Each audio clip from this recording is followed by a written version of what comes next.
Go live. And don't forget to press and record. I always forget this thing.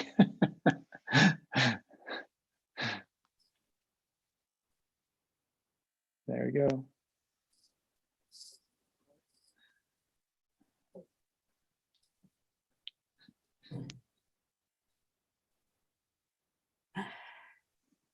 Great. Well, I think we're ready, although we have 1 more minute.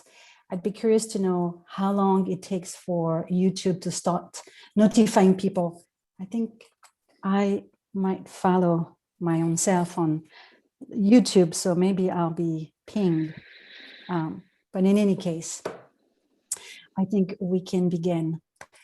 This is my second time on YouTube Live. Therefore, I'm an expert. I was thinking of this because of this Dunning-Kruger effect, which is this cognitive bias when people with low experience at a task overestimate their ability. So I actually thought of that yesterday, and I thought that was my first reaction. My second time on YouTube Live, therefore, I'm an expert. Welcome to Pass the Mic podcast. For those who weren't here yesterday, Pass the Mic podcast is about sharing different perspectives on various topics, not only to help us expand our understanding of the world, but also to explore new ways of looking at it. Welcome, Jean-François, and thank you for being here for this second conversation. My pleasure, as you know. So yesterday, in our first conversation, we busted some of the vegan myth, although I realized that we never directly addressed some of the urban legend, such as vegan diets are not healthy, not suitable for children, you'll need supplements, or even veganism is an eating disorder or is for hippies. But I will that's what I found. But I will let listeners go back to yesterday's conversation and listen to your inputs. What I found remarkable is what you see that many don't. For you, being a vegan isn't just about diet. It's a way to respect all living beings. So becoming a vegan, you said, is a way to expand our own consciousness into embracing other living beings. And it's a choice to be in relationship with animals. And I want to thank you for making this visible to us. When I listened again to our first conversation, you painted a beautiful picture of what a compassionate economy would look like. So today we're going to continue where we left off, and we'll discuss more in depth the vision behind this Holochain, or this vegan economy made possible by the Holochain technology. And before we start this conversation, I want to take the time to introduce you, Jean-François Noubel, our speaker, to some people that may not already know you. So for more than 20 years, you have worked in the field of collective intelligence, a modern research discipline that explores how living systems work and the evolution of our species. Today, you're working on the next crypto technologies that will soon enable the rise of super smart distributed organizations. From Homo sapiens to Holo sapiens, you explore the next consciousness and collective intelligence. As an open source earthling, you live in the gift economy and you help evolutionary leaders build enlightened organizations towards the post-monetary society. You live an experimental and evolutionary life. Several years ago, you left all your positions and mandates and you tore up your resume in order to free yourself from any etiquette and social status. With that, you won full creative freedom to live in the present millennium. So again, thank you so much for being here, Jean-François. And this time I have my pen and a paper and I'm ready to take some notes. Me too. So, let's take some notes. Exactly. So we never know what's going to come up. Yes. Even though we both have prepared this conversation, there's a question and answer flow that will bring to life something that we might not be already aware. So let's begin with a broad question. What is Holochain technology? And can you give us a few key principles? So the baseline and what you will see on holochain.org, you will see something like Holochain represents a framework for distributed applications or peer-to-peer applications. So basically what it says whatever apps we will use, those we usually use on our smartphones or computers, they all connect to a central server.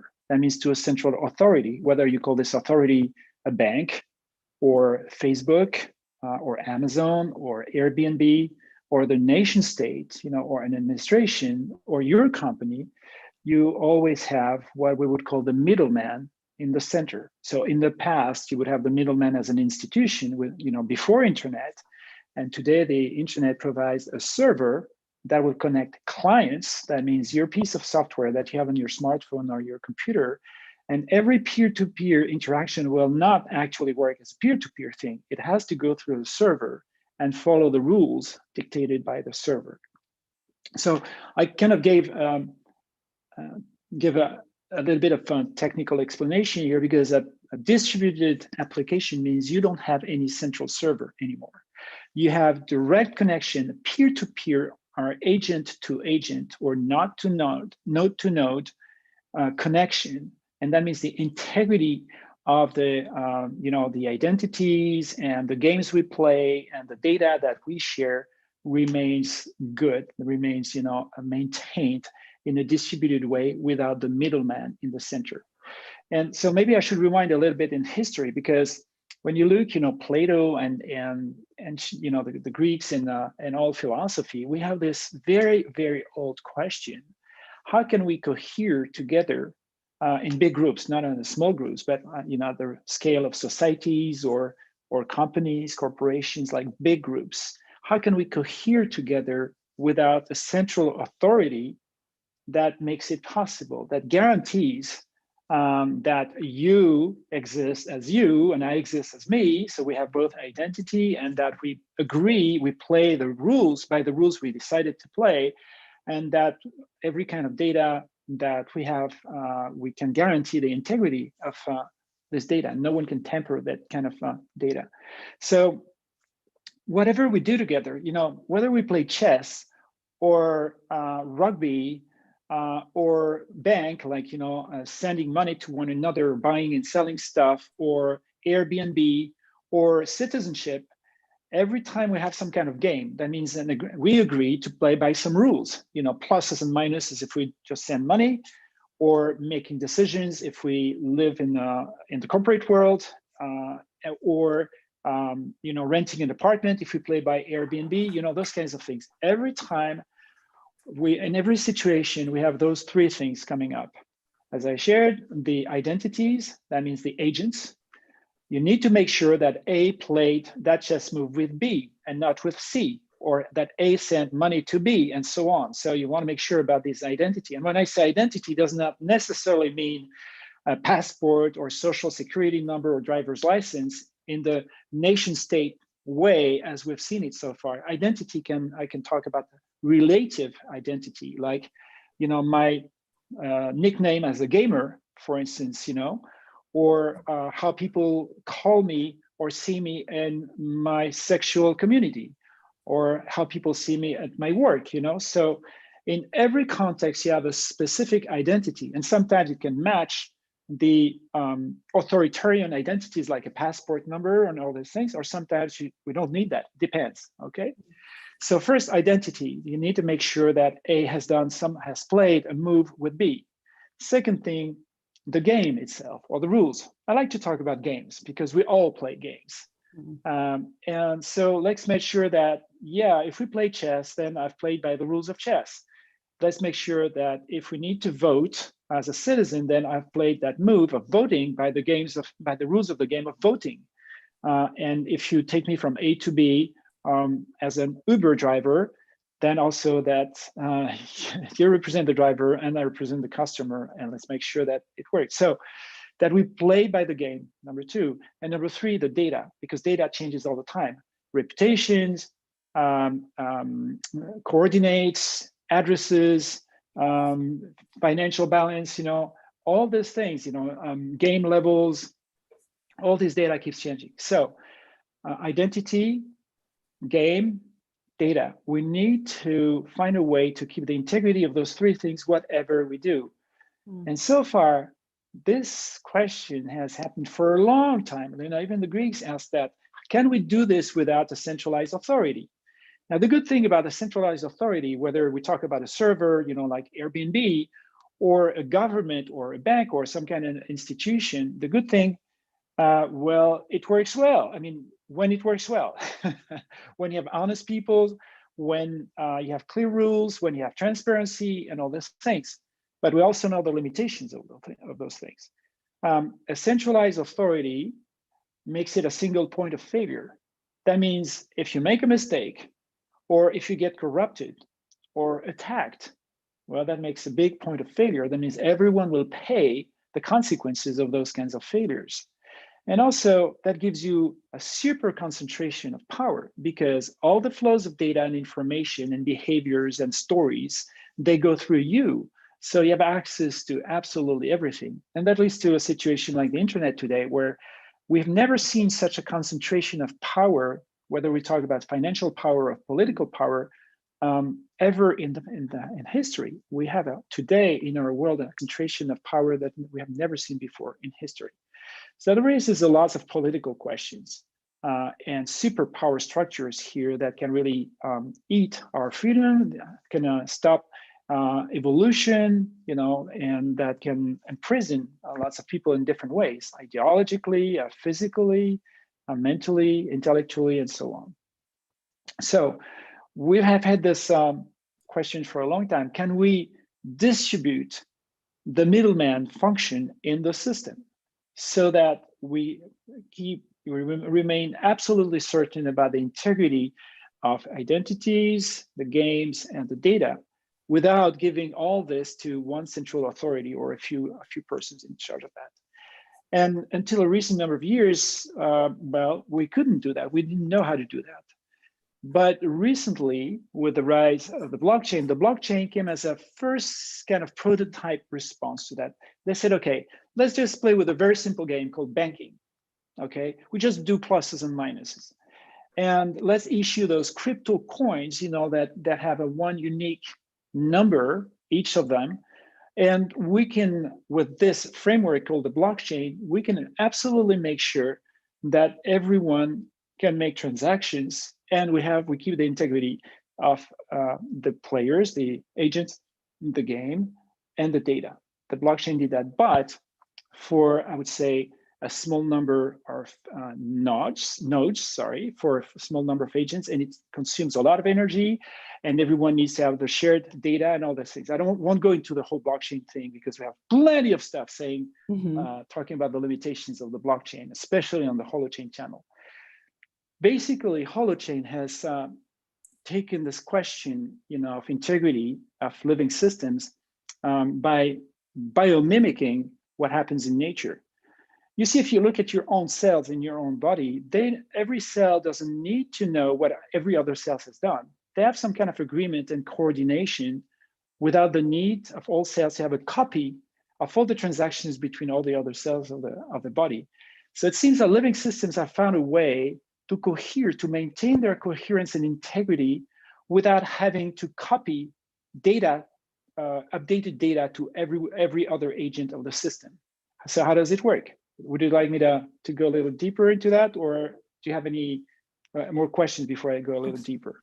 So we might talk about more, go in deeper into tomorrow's conversation when we talk around currency, etc.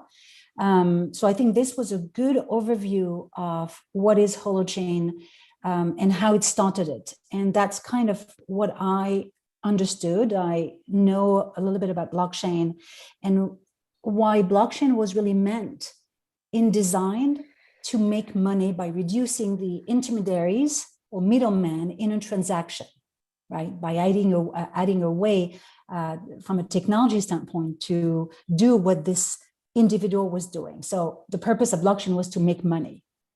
Holochain, on the other hand, took some of those principles and capacity but really expanded into more looking at nature or living system, because in nature there's tons of patterns, and took some of those patterns with the vision and the principle to bring freedom to people, to bring people the freedom to connect, right? So I think I understand some of the principle, which is around identifying the agent, the rule of the game, and the data.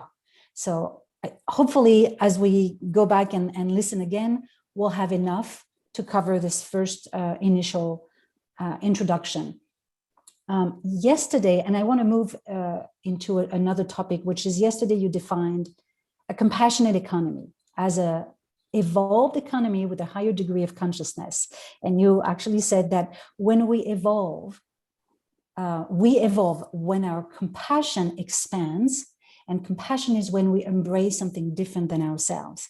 So going back to this vegan and compassionate holochain economy, what would be the rules of this game that you just described? What would be the rules of this new economy?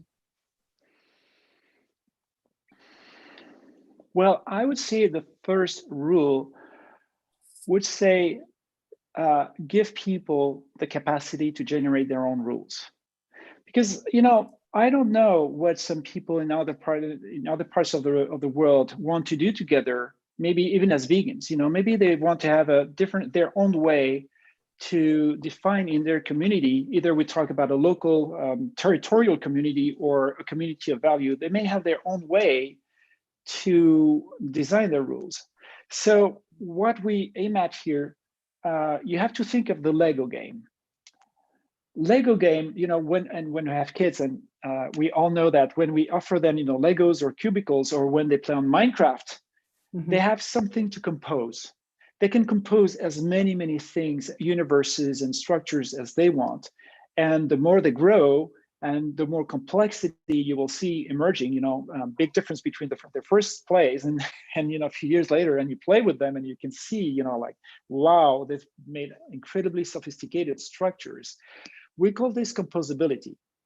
And I feel more interested in giving people Lego games rather than ready-to-wear value systems, which the Western world usually thinks this way. Governments and United Nations, and they all build policies in an industrial way, saying, okay, we should all behave or think this way with good intentions. Human rights and all those things. You can see good intentions in those things, but it has some kind of a one-fits-all kind of thing. But living systems don't work this way. They work by emergence. Look at language, for instance. Language. Do you have someone right now checking, those two Frenchies talking to one another, checking whether we make mistakes, whether we should accept what we just said based on grammatical rules or semantics and all those things? Of course not. We may make mistakes. We may have our own words. We can invent new words. It doesn't mean we get excluded from the system, and the system evolves because people invent new words and have new ways to express reality. And in some parts of the world, you do it this way. In other parts of the world, you do it another way. And we can still communicate and create bridges between those places. So it works by emergence, organically. Language does that. You don't have a top-down structure telling you what you should say and what should not say, and what we should accept and what we should not accept. It just doesn't work this way. So designing a living system means you think differently. Rather than pushing rules onto people, you say, okay, maybe I will start my own rules. Who wants to play with me? Just like a sports game, for instance. You don't force people to come to play with you. Maybe they enjoy that, or maybe they say, hey, I like this game, but I would like to play it a little differently, and I'll change some rules or some agreements. So you have an organic, bottom-up emergence way for living systems to cohere. So back to your question on veganism. I may have my own way to think, what kind of value system should we, or agreements, formal agreements should we have? And I can propose that and design that. We'll see a place where some transactions will happen, some reputations will emerge, and we can get into this kind of design later. But I feel more interested in also allowing other people to maybe design slightly different systems or very different systems also around the same values, but maybe they want to do it in their own way. So Holochain provides the framework for people to design, to compose collectives, to compose games, the games that they want to play. And if you play a game, let's say New York, between with your vegan community, and I play another game in south of France with my own community, well, maybe we feel interested in sharing our values, or maybe I go to New York and I can bring my reputation there, or you come to my place, you can bring your reputation or your credits or whatever we've decided, and we may decide to connect our our systems together. So I don't know if I say something maybe too vague or too general, but again, we have to think about design for emergence rather than top-down kind of policies like, hey, we have the rules and let's see how the vegan world should behave. I don't know how the vegan world should behave. I don't know how the world should behave either. I know for sure that if you give people things to compose, then life will emerge and design new forms, just like DNA has done that job. DNA may compose a fly, a butterfly, a mushroom, a tree, a grain of rice, a monkey, or you or me. DNA has created all these possibilities. So how can we do the same thing that happens in the biosphere and do that in the noosphere? That means in the world of symbols, in the world of the stories and realities that we share, and design those things. What kind of code or agreements can I design with Holochain? What do you want to design, and how can we make that interactive? Does that make any sense? Okay, great. Yes. So no rules is a rule, right? In a way. And no, I understand. I wouldn't say that.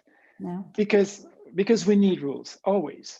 Right. Let's take an example. Okay, we go together or with a team, a group of friends on the field, and I come with the ball, and I say, okay, let's play. No rules. And we'll look at each other and say, what? I mean, we don't know what to play. Okay, now let's say another thing. And now I come to the field and I say, okay, I put one rule: no one can move. Let's play. And no one will play. So you see that some rules, no rules can just, nothing will happen. And some other rules may just kill the game. No game will ever happen. So whatever we design, we need to find the right set of rules. Some of them allow you to do something and some of them forbid you to do things. And if you have the right balance of those things, then you can create amazing outcomes. Sports do that. If you play soccer, it says you can't play with your hand unless you do the goalkeeping. And so you have a constraint, but you have other possibilities, and basketball does that, and so on and so on. So it creates an amazing, burst of forms and possibilities. So I didn't say no rules. I say, okay, let's give people a tool to compose the rules that they need, so that I don't have to impose my own rules to the rest of the world, or you don't have to do so. You can say, hey, I designed those rules. Who wants to come and play with me? And maybe 5 years later, you have 20 million people playing with you. You see, without imposing that from a top-down structure. It worked on an organic, emerging way. You see what I mean with this? Yes, compositivity is right. one of the rule of this game. Let's focus on the how and actually go into example. How can we use the Holochain technology to build this vegan economy? Can we think of some example?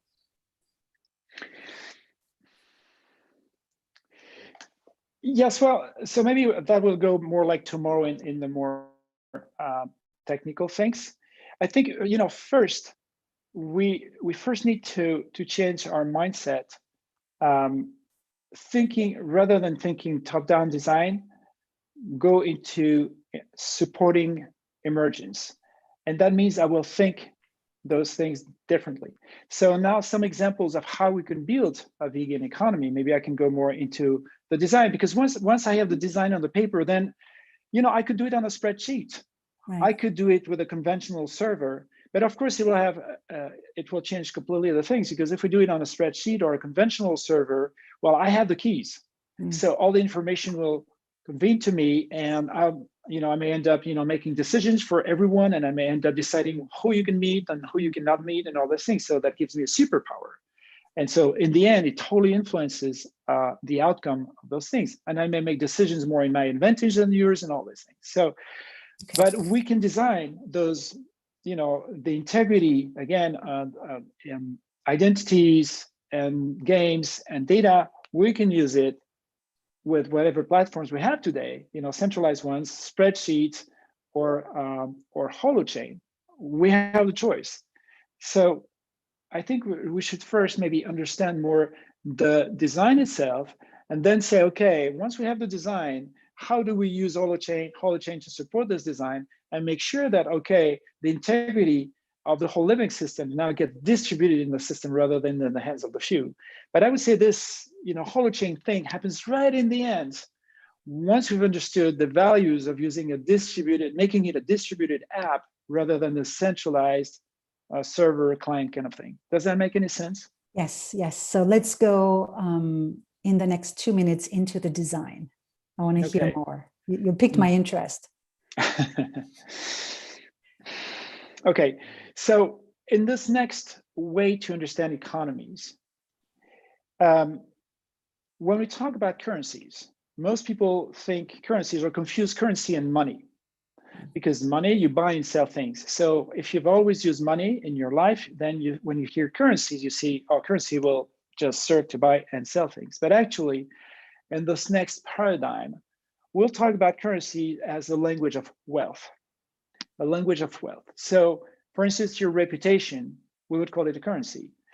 If we consider, clean air or drinkable water as some form of wealth, then we would also call that a currency. That means every form of wealth that we like to write, to put on a record in our shared reality, then that becomes a currency. So hence, for instance, we have reputation currencies. And we already play with those currencies without knowing them. For instance, if you go to Amazon or eBay, whatever, or Airbnb, well, we play with true currencies all the time. One conventional fiat money, dollars and euros and all these things, to buy something or to rent something, and then a reputation currencies, the currency, the number of stars that you have. And then you know that you have a systemic binding between those two currencies, because if your reputation increases, then it will also attract higher flows of buy and sell currency, dollars and euros and all these things. So we already, without knowing it, have learned how to play with what we call a currency constellation. That means multiple currencies, operating together, influencing one another, either in a loose way, like, reputation will influence the flows of a buy and sell currency, or in a formal way, like, a group could say, hey, the higher your ecological footprint, the higher your line credit will go, for instance, So you can formalize the binding between different currencies. And you can have two currencies or even millions of currencies playing together. I think future living systems will have thousands of currencies, most of them playing in the background. Just like in your body, you don't have to worry about your hormonal system or your heartbeats and all these things. You have plenty of currencies regulating the flows, the currents in your body. Okay, so living systems use currencies, and we need to understand those things. So now, how do we design a vegan economy? I think the mistake that I see usually that people do, they start with the buy and sell currency. They say, oh, we want to do something vegan, for instance. Okay, let's create a vegan coin. And with that specific coin, that coin can only buy or sell vegan products and services, for instance. But that does not cover the whole economy, because as I shared yesterday as an example, maybe I want to have a haircut by you as a vegan haircutter, and I want to give my money to you. So rather than starting with the lowest end, like the buy and sell currency, I suggest we start to design with reputation. Yes, reputation. Reputation means that we can allocate a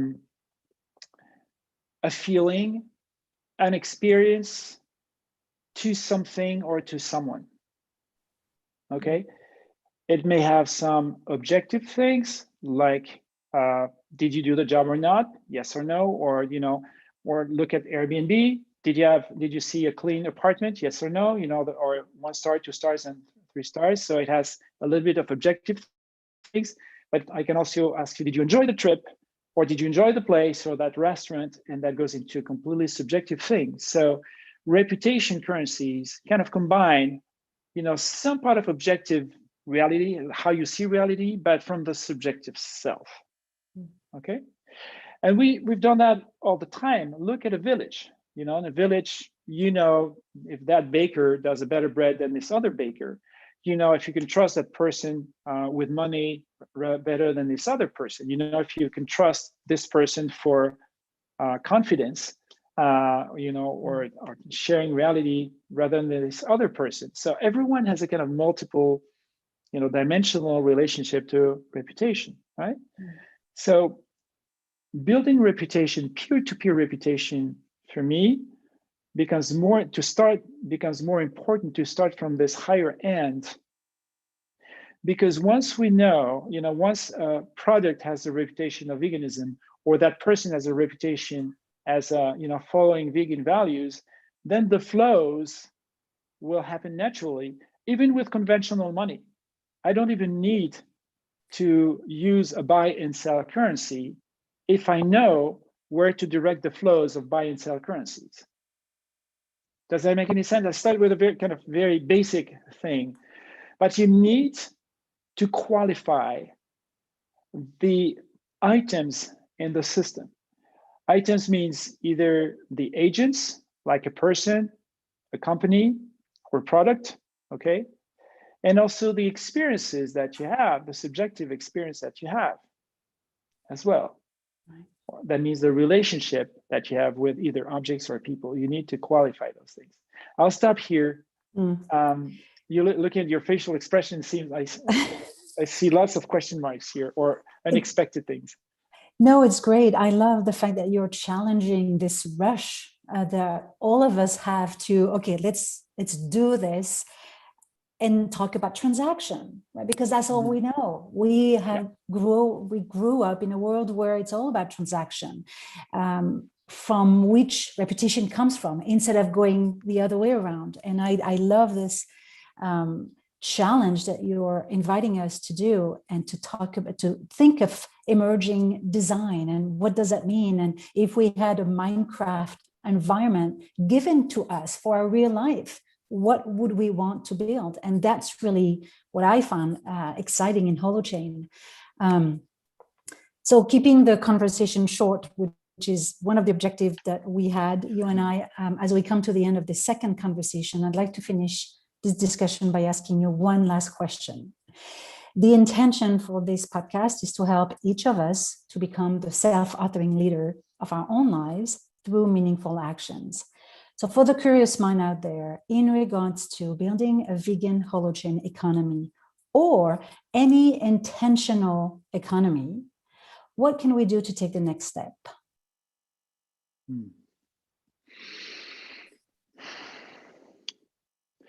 Completely change the way we look at reality. For instance, when we say economy, people talk about transactions.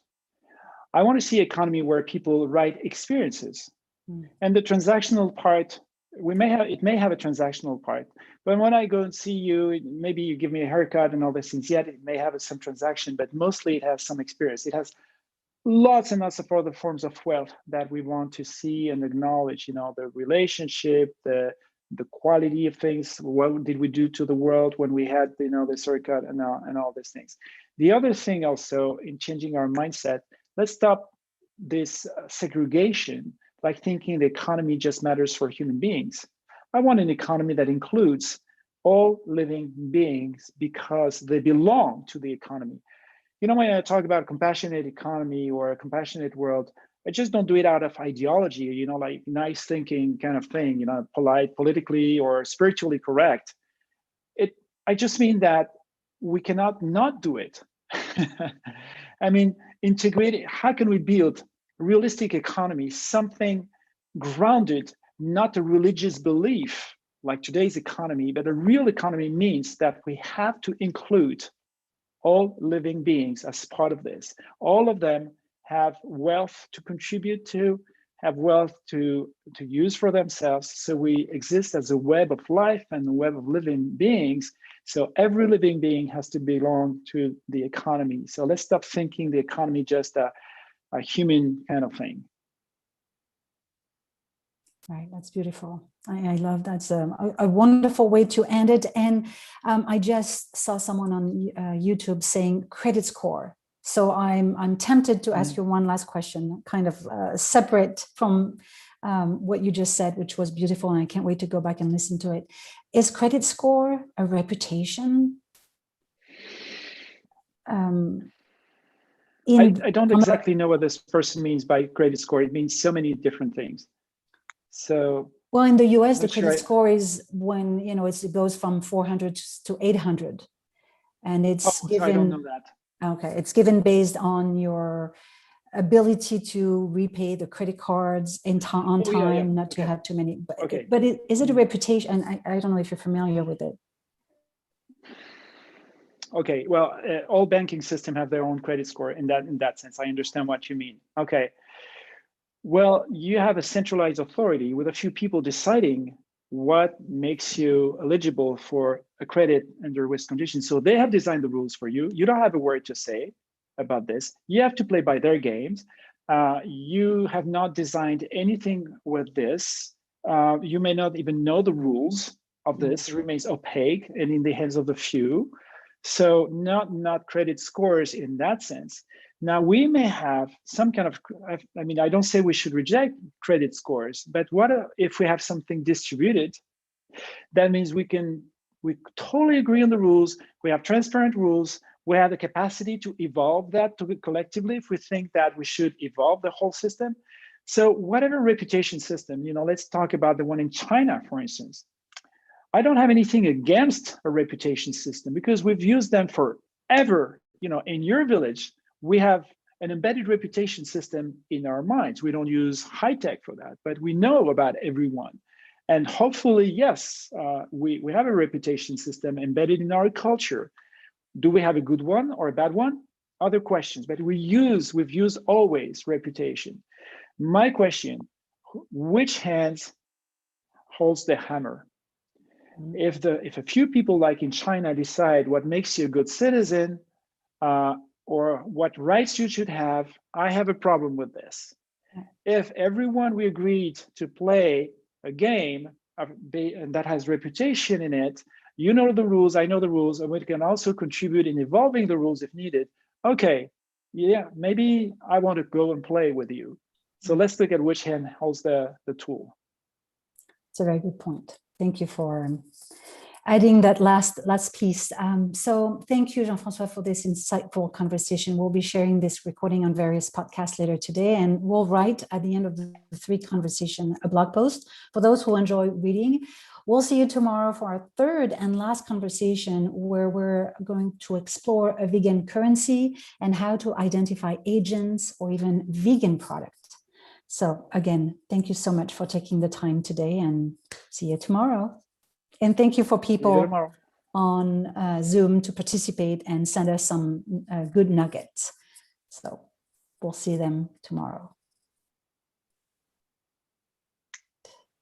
And now I have to figure out how to stop this live, which I thought I was an expert because it was my 2nd time, but I guess I'm not. Oh, I know where it is. I remember.